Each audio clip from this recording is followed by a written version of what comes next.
Welcome to the 4sight Health Roundup podcast. 4sight Health's podcast series for healthcare revolutionaries. Outcomes matter, customers count, and value rules. Hello again, everyone. This is Dave Burdett, news editor at 4sight Health. It is Thursday, August 17th. Now, unless you've had your face down in a big bowl of chili or plate of nachos, you know there's a frenzy over prescription weight loss drugs like Ozempic and Wegovy. Collectively, these drugs fall into the GLP-1 class of medications to treat diabetes. Suddenly, everyone has diabetes, and there's a nationwide shortage of these new drugs. Here's a taste of the current frenzy. 1. Both Ozempic and Wegovy currently are on the FDA's National Drug Shortage List. 2. 70% of adults have heard about GLP-1 drugs, with 45% saying they'd be interested in taking them to lose weight. That's according to a new consumer poll by the Kaiser Family Foundation. 3. 56% of patients with a GLP-1 prescription don't have diabetes and fill their prescription without a traditional physician office visit. That's according to a new report from STAT and Trillion Health. The report suggested that most patients are getting their GLP-1s directly from telehealth companies and paying cash. And 4, a recent report from the USC Schaefer Center for Health Policy and Economics said Medicare and private insurers collectively could save more than $245 billion over 10 years if they cover the new weight loss drugs to treat obesity. We were all over this topic 6 months ago when we talked about food as medicine and GLP-1 drugs on the February 16th episode of the 4sight Health Roundup podcast. To demonstrate how prescient we are here on the show, we're going to rebroadcast that podcast now. So please enjoy the rebroadcast of our February 16th podcast, You Are What You Eat or Are Prescribed. We're going to talk about another national disgrace on today's show, albeit not on the same level as school shootings, and that's food and nutrition. Or more accurately, the lack of it on one hand and too much of it on the other. Specifically, we're going to talk about the FDA's plan to create what it's calling a unified human foods program, and whether health insurers should cover all these new weight loss wonder drugs hitting the market. To tell us what both mean for health and health care are Dave Johnson, founder and CEO of 4sight Health, and Julie Murchison, partner at Transformation Capital. Now, before we talk about the FDA and weight loss drugs, I wanted to ask you about your diet, specifically your Super Bowl diet. Dave, you trashed buffalo chicken wings a few weeks ago. I assume you didn't have any last Sunday. What was your healthy alternative? You know, I almost hate to admit this, but I combine the guilty pleasure of watching football with a slow jog on my treadmill. So I actually lost calories by exercising during the Super Bowl rather than gaining them by eating junk food. There you go. Wow. You might be the only one in America, Dave. Good for you. A unicorn. The unicorn, right. Julie, did you consume any foods without any nutritional value last Sunday, or did you stay on the straight and narrow? Well, you don't really want to talk to me about this because I am all about my food health right now, but I made my annual big vat of chili, which is fabulous. My family loaded it up with Fritos. I kept out the beans and just ate the meat part for me. So super healthy. But I did force everyone to try my new buffalo cauliflower bites in the air fryer. And I got to tell you, as many people around the country know, they are delish. Wow. All right. I'm going to have to try that. Now, on the chili, do you put the Fritos in the chili then? Is that what they do? It's a topper, but my family chooses to really have a little bit of chili with their Fritos instead of Fritos on their chili. So, to each his own. Good for them. I think we hit all 4 food groups: candy, candy canes, candy corn, and syrup. So there you go. I don't think we'll see those in the FDA's Unified Human Foods Program. Under the program, the FDA would combine 3 FDA offices: the Center for Food Safety and Applied Nutrition, the Office of Food Policy and Response, and part of the Office of Regulatory Affairs, all under one deputy commissioner for human foods. So everything food related under the FDA works together. The FDA also wants to create a new center, the Center for Excellence in Nutrition. The goal of the new center is to reduce diet-related chronic diseases. That's good. Dave, do you support what the FDA is trying to do? What's the potential for improving population health? And do you think the current healthcare system will go along with the plan? Who knew? Food is medicine. Unbelievable. All kidding aside, integrating and coordinating the activities related not only to food safety, but also to nutritional value is long overdue. There's so much misinformation related to what constitutes healthy eating. It would be of enormous value to the country and the American people if there were a definitive source on what constitutes a healthy diet. It could become a powerful force in combating the spread of chronic diseases. Imagine if processed chicken wings came with a cigarette-like warning label. Sorry, Dave, but they probably should. Of course, there's a food industrial complex, just like there's a healthcare industrial complex that actively works for its own benefit at the expense of greater society. I worry more about that group here, Dave, than the healthcare industrial complex. There are so many examples of the food industrial complex's nefarious activities, but I'll highlight just one. The book, The China Study by T. Colin Campbell, makes a compelling case that a plant-based diet increases human well-being and longevity. So compelling that Bill Clinton, after he read the book, used it to lose weight and reduce his risk of further heart disease. Clinton, being Clinton, handed out copies of the book at Chelsea's wedding. After that, the meat and dairy industry went into full attack mode to discredit Campbell's findings. If you want to waste an afternoon, go online and compare all the competing claims, positive and negative, about the China study and plant-based diets in general. What's the truth? Wouldn't it be something if the FDA's new Center for Excellence in Nutrition could clarify how Americans should think about consumption of animal products without undue influence from the food industry? Will that happen? I doubt it. Another thing I worry about is cross-agency coordination between the FDA and the Department of Agriculture on both food safety and nutrition. When I was a graduate student, I did a nationwide job satisfaction survey of all things meat and poultry inspectors as an intern for the Food Safety Inspection Service. As a student, I could do such a study, whereas the agency couldn't do it on its own because of its union labor agreement. After my field work, by the way, I vowed never to eat a boneless ham. I saw how they got made, people. Don't do it. As my experience illustrates, though, the Department of Agriculture is as heavily invested in food safety and nutrition as the FDA. They create the ever-changing food pyramid and manage subsidies for food production. This new FDA initiative aims to spirit some longstanding Department of Agriculture turf. At some point, I wonder if we'll need a food czar to force interagency cooperation on this vital topic. Bottom line, I applaud Commissioner Califf's initiatives to better coordinate the government's efforts on promoting better food safety and nutrition. Saying it and doing it are very different things. Let's keep an eye on how these new programs unfold within the government, as well as how the food industry responds to them. Food is medicine. The FDA is saying loud and clear, we should treat our consumption of food as carefully as we do our consumption of medicines. They're right. For the good of the American people, let's hope that happens. Got it, Dave. I have so many questions for you, but I'll just stick with one quick one. The ham you're talking about is the processed ham that comes in a can that you used to use that little key to open? Exactly. Okay. All right. All kinds of animal products get smashed together in a big turbine and then pressure forced into the can to give it its final shape, along with a little gelatin. Pretty gross stuff. Oh, my goodness. I'm going to have to talk to my mom about that. That was a staple in our house growing up. All right.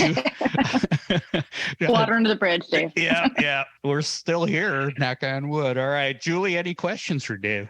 So, Dave, when I see things like this, that someone like Califf gets so excited about, it makes me realize how much the government does and doesn't do, or how they communicate things that are confusing to people. And, we have futurists estimating that we're going to run out of food for the planet in 2050, and innovators who are desperately trying to create new, basically fake sustainable food sources. And then you have the federal government continuing, and this is, I think, the Department of Agriculture, paying farmers to not grow certain crops because of some totally outdated set of price controls around the globe. And this announcement just seems tone deaf to some of these bigger issues. But what's the FDA's scope? Are you as confused as I am? Well, those are interesting questions regarding the world running out of food. I'd take that one with a grain of salt, literally. Thomas Malthus made the same prediction in the late 1700s, observing that population growth was exponential while the growth in food production was linear. He was wrong on both accounts to the point where his name has become synonymous with misguided forecasts. So anything that's got Malthusian on it, read it with some caution. Also, the grains we feed cattle, pigs, and poultry in just the U.S. to fatten them up for slaughter is more than enough to feed the entire rest of the world. If push came to shove, we could redistribute food resources to feed more people. That would have the ancillary benefit of improving worldwide health. Answering the FDA scope question is more nuanced and gets into the potential interagency turf wars with the Department of Agriculture that I was talking about a minute ago. The DOA, Department of Agriculture, is the agency that oversees subsidy payments to farmers to both grow and not grow food. You're right, Julie, their programs are hopelessly outdated and supported by strong industry coalitions. So the government subsidizes farmers to grow sugar, corn, think fructose, and dairy production that contributes significantly to our national battle with obesity and chronic disease. The FDA is now stepping into this breach and claiming broader jurisdiction for food safety and nutrition.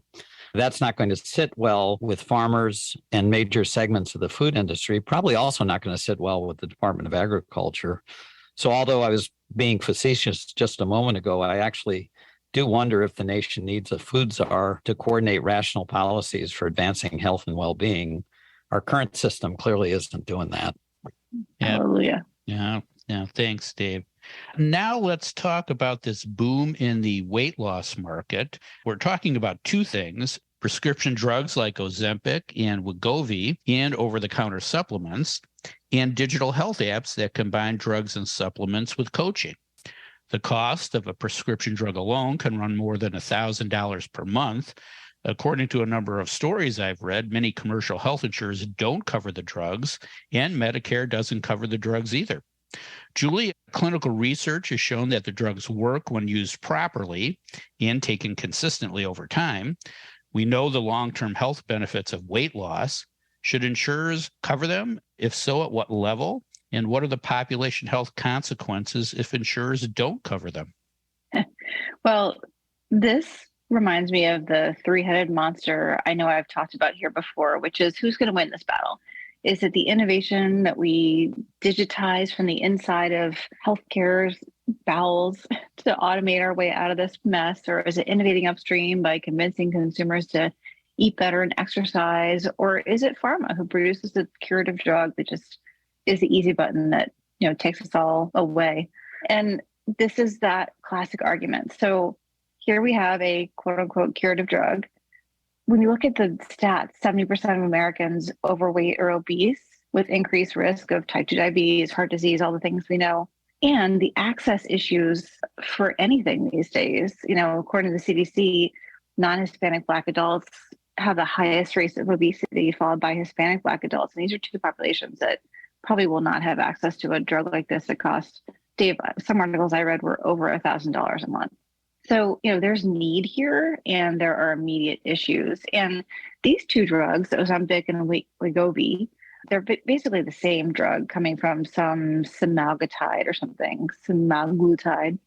And they're approved for different things, diabetes and obesity respectively. And they're basically appetite suppressants that really control blood sugar levels and the release of insulin.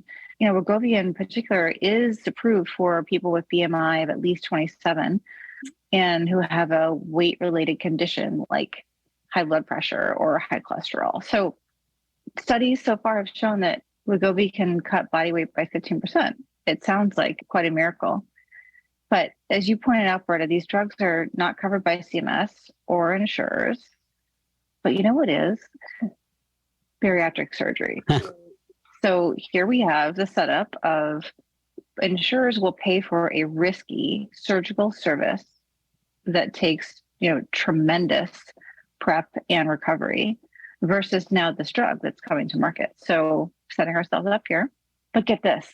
In 2019, there were 230 prescriptions written for Ozempic and another like drug called Mounjaro. In 2022, that number was 5 million. So the market's going crazy. And here are my pros and cons for insurers. If health plans covered these drugs, they would be heroes. It would put their brand on the map immediately. I mean, think of the happiness if you as a member could get this drug for free or cheaper and you lost a ton of weight. You would have all the benefits of feeling better and everything that goes along with weight loss, and you love your health plan. It'd be amazing. And health plans would likely improve their margins over time, as fewer members would need to seek high-cost care due to obesity-related issues. I do bet the ROI on this for a long-term member is there, but the cons are the age-old issues. Members churn out of health plans, so the ROI isn't there for any given health plan necessarily. It's very short-term thinking in general. And here's the catch. This drug works beautifully while people take it properly, but they're lifetime drugs. So once you go on it, you're on it pretty much for life. And compliance is critical because if you don't take it the way you're supposed to, you gain the weight back and more. And people who've taken this have seen that. So, a lot of populations that would need this drug may not have strong compliance, but I bet you if health plans wrap super generous support structures around those populations for compliance, they would still save money downstream. So what I'd like to see us personally hammer away at the upstream, consumer nutrition and exercise plan. I think we're at the point where society might need these, easy button solutions. Yeah, patient education is key. And I also want to thank you for working the word bowels into your answer on this topic. I caught that. Welcome. Very, very good. Thanks, Julie.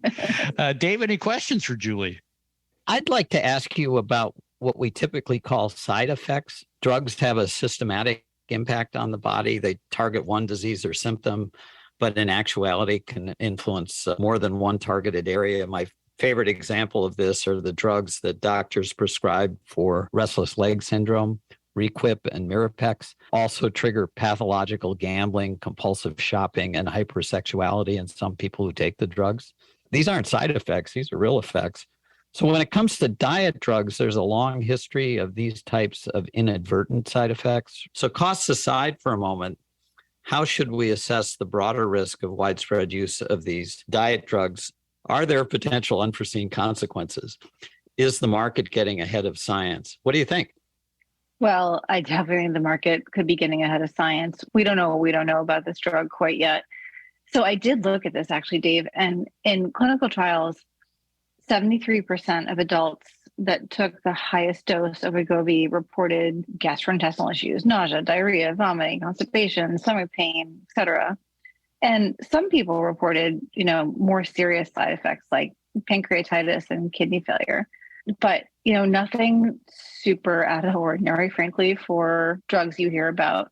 I don't know if you know the famous author Carly Yazid, but she basically said that she couldn't even move off the bathroom floor, was vomiting on the floor because she couldn't even raise her head to reach the toilet. So there are some people who had some really, really, really bad side effects, but that's all kind of par for the course, I think, for what this drug is doing. And I do think we don't know what we don't know yet. Yeah, non-adherence could be a real issue with all these side effects. Thanks, Julie. I'm not sure why insurers wouldn't cover them. Insurers are just going to spread the additional cost around to everyone through higher premiums, and they'll pay out less money in medical claims to treat chronic conditions caused by obesity. To me, it's a no-brainer business-wise. It's like paying for smoking cessation classes. But what I do know is I didn't have to eat all those nachos. So there you have it. I'm back, and it's still August 17th. We hope you enjoy the rebroadcast of our February 16th podcast, You Are What You Eat, or are prescribed. After listening to it again, I'm hungry. If you'd like to learn more about the topics we discussed on today's show, please visit our website at 4sighthealth.com. And don't forget to tell a friend about the 4sight Health Roundup podcast. Subscribe now and don't miss another segment of the best 20 minutes in healthcare. Thanks for listening. I'm Dave Berta for 4sight Health.